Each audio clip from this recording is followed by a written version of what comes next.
Hello and welcome back everyone. आज इस video में हम लोग डिस्कस करने वाले हैं create and use macros in A spreadsheet. Spreadsheet software आपका चाहे लिबर ऑफिस कैल्क है, ओपन ऑफिस कैल्क है, माइक्रोसॉफ्ट एक्सेल है, गूगल शीट्स है। सो कॉन्सेप्ट जो है वो सेम रहता है। लिटिल बिट आपका जो ऑप्शंस हैं वो आपके डिफरेंट हो सकते हैं। लाइक लिबर ऑफिस कैल्क में टूल में ऑप्शन होता है, आपका एक्सेल में जो है व्यू में ऑप्शन होता है।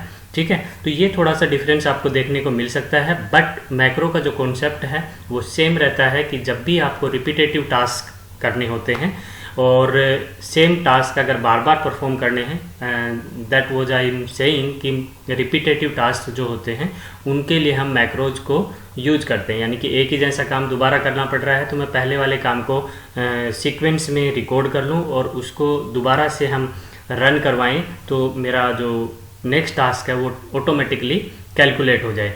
तो ये आपका जो काम है वो मैक्रो की हेल्प से आप कर पाते हैं इस किसी भी स्प्रेडशीट सॉफ्टवेयर के अंदर। तो एज पर सिलेबस अगर मैं बात करूँ, सीबीएसई करिकुलम की बात करूँ, तो स्प्रेडशीट का ये आपका लास्ट टॉपिक है, create and use macros. As I said, macro is save sequence of commands और की stock that are stored for later use। आप जो सीक्वेंस में कमांड्स का यूज करते हैं उनको आप स्टोर करके रख सकते हैं ताकि आप उसको बाद में यूज कर सकें। ठीक है, तो यहाँ पे अगर मैं बात करूँ एक एग्जांपल से हम शायद इसको ज़्यादा जल्दी समझ पाएंगे। ठीक है, तो स्टार्ट करते हैं। यहाँ पे मेरे पास एक सीट है, इसमें आप देख रहे होंगे कुछ स्टूडेंट्स के नाम हैं और डिफरेंट सब्जेक्ट्स हैं। अब इन सब्जेक्ट्स को एक और फॉर्मूला मैं यहाँ पे आपको बता देता हूँ। कई बार आपको डेमो के लिए क्या करना होता है, कुछ रैंडम नंबर जनरेट करने होते हैं तो आप RAND रैंड फंक्शन का यूज करते हैं। ठीक है, लेकिन अगर आप रेंज देना चाहते हैं तो आपके पास यहाँ पे एक और फंक्शन होता है रैंड बिटवीन। क्या होता है? Rand between. आप इसका यूज कर सकते हो। ठीक है, जैसे ही आप इस पे करेंगे आपने पहला जो है मिनिमम वैल्यू देनी है, देन आपको मैक्सिमम वैल्यू देनी है। इसके बीच में आपको आंसर चाहिए तो आप क्या करेंगे, एंटर कर देंगे तो आपका कैलकुलेट होके आ गया। कितना मार्क्स आ गया? 79। ये 50 to 100 के बीच का नंबर है, रैंडमली कैलकुलेट होके आ गया। अब आप इसको ड्रैग कर सकते हैं तो ये कुछ नंबर्स आ गए। आप इनको राइट साइड ड्रैग करेंगे तो आप देख रहे होंगे कुछ रैंडम नंबर्स मैंने प्रैक्टिस के लिए किया है। You can note down this formula. आपको कई बार प्रैक्टिस के लिए ज़रूरत होती है इस तरीके के रैंडम नंबर्स जनरेट करने की, तो you have to write it again and again. तो आप इस फॉर्मूला का यूज़ कर सकते हो, रैंड बिटवीन, और ऐसे आप फिल कर सकते हो, सीरीज फिल कर सकते हैं। ठीक है, अब हमारे पास ये नंबर्स जनरेट हो गए। नाउ हर एक सब्जेक्ट के मार्क्स मेरे पास यहाँ पे डिस्प्लेड हैं कि इंग्लिश में मार्क्स कितने हैं, हिंदी में, IT में, maths, science, social science. What I have to calculate now is, हर एक सब्जेक्ट का मुझे एवरेज कैलकुलेट करना है, सब्जेक्ट में मैक्सिमम मार्क्स कितना मिला है वो मुझे कैलकुलेट करना है, मिनिमम मार्क्स कितना मिला है वो मुझे कैलकुलेट करना है, और ऐसे स्टूडेंट्स जिनको डिस्टिंक्शन मिला है 75 नंबर या उससे ज़्यादा नंबर मिले हैं वो भी मुझे कैलकुलेट करना है कि ऐसे कितने स्टूडेंट्स हैं। तो मुझे क्या करना होगा, मैं क्या करूँगा, वन बाय वन। अगर मुझे मैक्रो का कॉन्सेप्ट नहीं पता तो मुझे हिंदी का भी कैलकुलेट करना पड़ेगा, IT का भी, मैथ का भी, साइंस का भी, सोशल साइंस का भी। ठीक है, लेकिन अगर मुझे मैक्रो का कॉन्सेप्ट पता है तो मुझे सिर्फ इंग्लिश का कैलकुलेट करना है, बाकी सबका मैं ऑटोमेटिकली कैलकुलेट कर सकता हूँ। तो that's why I am saying कि मैक्रो क्यों इम्पोर्टेंट है। ठीक है, सो मैक्रो का जो ऑप्शन है आपको यहाँ पे व्यू में मिल जाता है। मैक्रो में आपको यहाँ पे 3 ऑप्शंस मिलते हैं। ठीक है, एक व्यू मैक्रो में यहाँ पे आपको दिखाता है कि पहले से आपने कोई मैक्रो अगर डिफाइन किया हुआ है, बनाया हुआ है, तो उसका नाम यहाँ शो होता है। दूसरा होता है आपका रिकॉर्ड मैक्रो, जो अभी हम करेंगे, नया जो मैक्रो हम बनाएंगे वो हम यहाँ रिकॉर्ड मैक्रो से स्टार्ट करेंगे। तीसरा होता है कि आपको रिलेटिव रेफरेंस यूज करना है या नहीं करना है। मुझे इस वर्कबुक में क्या करना है, रिलेटिव रेफरेंस। अगर इंग्लिश के मार्क्स की बात करूँ तो ये वाली सेल के आपका जो कॉलम है वो मुझे चाहिए होगा, हिंदी के लिए ये वाला कॉलम चाहिए होगा, तो मुझे रिलेटिव रेफरेंस की ज़रूरत होगी। तो सबसे पहले क्या करेंगे, यूज रिलेटिव रेफरेंस पे क्लिक कर देंगे। ठीक है, ओके। नाउ मैक्रो रिकॉर्ड करना है तो आप किस पे क्लिक करेंगे, रिकॉर्ड मैक्रो पे। नाउ रिकॉर्ड मैक्रो में वो आपसे मैक्रो का नाम पूछेगा। फॉर एग्जांपल मैंने मैक्रो का नाम दे दिया मैक्रो डेमो मैक्रो। ठीक है, शॉर्टकट की आप क्रिएट कर सकते हैं इसका, मैंने इसका D दे दिया, Ctrl+D। ठीक है, और मैंने इसको कर दिया ओके। इसका मतलब क्या हो गया, मेरा मैक्रो जो बना है, this is called definition of macro. मैंने मैक्रो डिफाइन किया है, उसकी शॉर्टकट की मैंने बनाई है। आप ना बनाओ तो भी काम करेगा, ऐसी बात नहीं है कि शॉर्टकट की बनाना जरूरी है, मैंडेटरी नहीं है। शॉर्टकट की हमने बनाई Ctrl+D और मैक्रो का नाम दिया है डेमो मैक्रो। तो this is called definition of macro. मैंने मैक्रो डिफाइन कर दिया है, अभी डेफिनेशन उसकी लिखी नहीं है, सिर्फ मैंने उसको नाम बनाया है कि मैक्रो मैंने किस नाम से बनाया है, डेमो मैक्रो नाम से बनाया है। ठीक है, नाउ कैसे पता चलेगा कि मेरी मैक्रो जो है वो रिकॉर्ड होना स्टार्ट हो गई है। दोबारा जब आप क्लिक करेंगे तो यहाँ स्टॉप रिकॉर्डिंग दिखाएगा। ठीक है, इसका मतलब हमारी रिकॉर्डिंग स्टार्ट है। अब मुझे कैलकुलेट करना है फर्स्ट सब्जेक्ट के एवरेज, मैक्सिमम, मिनिमम और डिस्टिंक्शन वाले स्टूडेंट्स के। ठीक है, तो फॉर्मूला आप लोगों को पता है। इंग्लिश के लिए अगर आपको लगाना है तो आप क्या लगाएंगे, equals to average bracket start, और आप इस रेंज को सेलेक्ट कर लेंगे जहाँ से शुरू हो रहा है, जहाँ पे एंड हो रहा है। ब्रैकेट को बंद करेंगे, एंटर करेंगे, तो यहाँ पे आप देख रहे हैं कि आपका एवरेज कैलकुलेट होके आ गया है। फर्स्ट जो सब्जेक्ट है इंग्लिश, उसका सभी स्टूडेंट्स का एवरेज आ रहा है 74। मैक्सिमम कैलकुलेट करना है तो आपके लिए फॉर्मूला है इज इक्वल्स टू मैक्स। ये फार्मूलाज आई थिंक आपको पता होंगे, मैंने पहले भी डिस्कस किए हैं। अगर नहीं है तो आप पुराने हमारे प्रैक्टिकल वीडियोस में जाके देख सकते हैं, वहाँ पे मैंने ये फार्मूलाज भी डिस्कस किए हुए हैं, कैसे इनको यूज किया जाता है। मैक्सिमम किया, रेंज पास किया, एंटर करेंगे तो यहाँ पे जो है आपका मैक्सिमम नंबर क्या है, 95 है।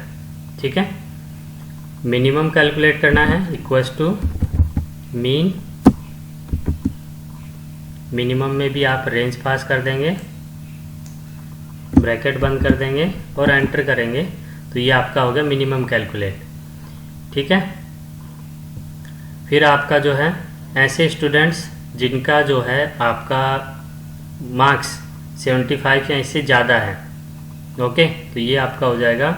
ये नया फॉर्मूला है, आप इसको नोट कर सकते हैं। काउंट इफ ब्रैकेट स्टार्ट और आप रेंज पास करेंगे और कोमा, आपको क्या करना होता है, कंडीशन देना होता है। ग्रेटर देन 75 आप कैलकुलेट कर दें, ब्रैकेट को बंद कर देंगे, एंटर करेंगे। 3 ऐसे स्टूडेंट हैं जिनको 75 से ज़्यादा मार्क्स मिले हैं।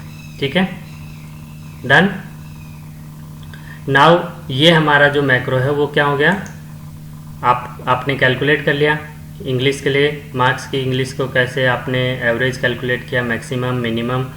मैक्सिमम जो है इसमें आप देख रहे हैं 94 है, मिनिमम इसमें 55 है और एवरेज इसका 72.8 है। और 3 ऐसे स्टूडेंट हैं जिनको 75 से ज़्यादा मार्क्स मिले हैं, 1, 2 और 3। ठीक है, नाउ ये काम हो गया हमारा। अब हम इसको रिकॉर्ड को स्टॉप कर सकते हैं। स्टॉप रिकॉर्डिंग पे क्लिक करेंगे तो आपका मैक्रो बन के तैयार हो गया है। ठीक है, जब आप व्यू मैक्रो में जाएंगे तो आपको नाम दिखाएगा डेमो मैक्रो। ठीक है, now what you have to do now, एक तो आपके पास तरीका है कि आप जो है मैक्रो को रन कर सकते हैं। जैसे रिलेटिव रेफरेंसिंग हमने यूज़ किया हुआ है तो आप डायरेक्ट जाएंगे व्यू मैक्रो और इसको रन कर देंगे। डेमो मैक्रो ऑलरेडी सिलेक्टेड है तो इसको रन करेंगे। रन करते ही आप देखेंगे यहाँ पे कैलकुलेट होके आ गया हिंदी का। ठीक है, ओके। दूसरा आपके पास आईटी के यहाँ से कैलकुलेट करना था तो आईटी के लिए आपके पास, आप शॉर्टकट की भी आपके पास थी, मैंने शॉर्टकट की बनाई थी Ctrl+D। तो Ctrl+D करेंगे तो आईटी का आ जाएगा।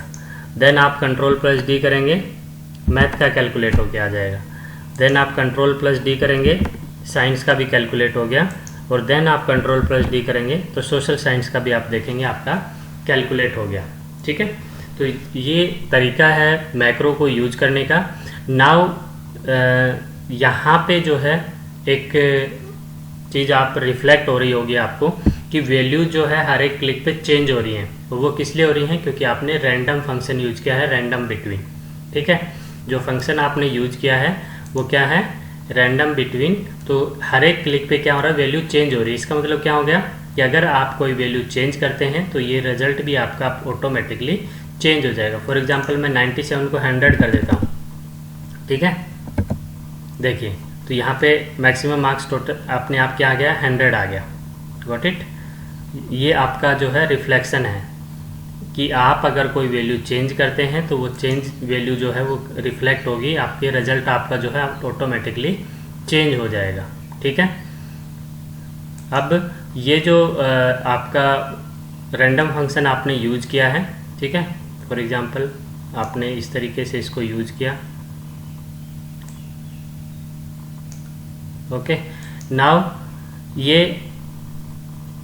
आप यहाँ पे कॉपी सेल कर सकते हो या फिर fill format only option use कर सकते हो। ठीक है, तो इसके अकॉर्डिंग आप देखेंगे जो नंबर आपने जनरेट किए हैं, क्योंकि आपको तो क्या करना है, जो नंबर्स जो यूज करने हैं वो टाइप करने हैं कि जो एक्चुअल मार्क्स आपके स्टूडेंट्स को आए हैं वो लिखने हैं। जो ये एक डेमो डेटा है, इसलिए देखिए आप इस डेटा में कोई भी चेंज करते हैं तो आपका रिजल्ट ऑटोमेटिकली चेंज हो जाएगा। ठीक है, यानी कि आपको ये टेंशन लेने की ज़रूरत नहीं है कि अगर आप कोई चेंज करेंगे तो यहाँ पे रिफ्लेक्ट होगा या नहीं होगा। तो this is the use of macro, कि मैक्रो को आप कैसे यूज कर सकते हो, मैक्रो को कैसे यूटिलाइज कर सकते हैं हम लोग। सेम काइंड ऑफ वर्क जो है आपको दोबारा से करना होता है, तो आप पहले फर्स्ट टाइम जब काम करते हैं तो उसको रिकॉर्ड करके रख सकते हैं with the help of macro. तो ये इसका बेनिफिट है, गो फॉर इट। अगर कोई डाउट आता है, कोई समस्या आती है तो let me know, comment section में लिख के बताइए, I will be happy to answer you. Hope कि आपको मैक्रो समझ में आया होगा। एंड यहाँ पे आपका जो है जो टास्क है, आपका जो सेकंड यूनिट है वो स्प्रेडशीट फिनिश हो जाता है। और कोई भी किसी भी वीडियो में कोई आपको डाउट होता है आप ज़रूर लिखिए। ठीक है, so keep on, keep studying, keep watching, keep learning. Thank you.